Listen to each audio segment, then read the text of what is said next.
Qatar से मोहम्मद रिजवान भाई ने पूछा है कि आज एक आलिम का वीडियो क्लिप सुन रहा था जिसमें वो कह रहे थे कि अगर किसी को दुआए कुनूत याद ना हो तो वो रब्बना आतिना फिद दुनिया हसनतन व फिल आखिरति हसनतन व क़िना अज़ाबन नार पढ़ ले, या अल्लाह मग़फ़िरली पढ़ ले, तो भी वतर हो जाएंगे।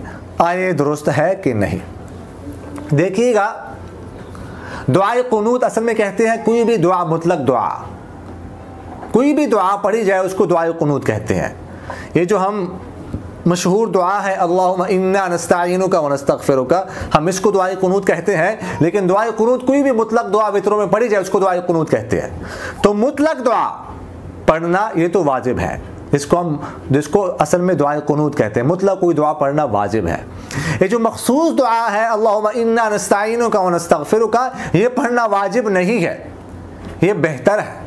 अगर कोई ये नहीं पढ़ता, कोई और दुआ पढ़ लेता है तो भी वितर हो जाएंगे और इसमें कोई हरज भी नहीं है। तो वो आलिम साहब ने जो कहा है कोई और दुआ पढ़ ले, अल्लाहुम्मा रब्बना आतिना फिद दुनिया हसना, या कोई और दुआ अगर पढ़ी जाए तो वो भी ठीक है, वितर हो जाएंगे, और वो उन्होंने सही कहा है।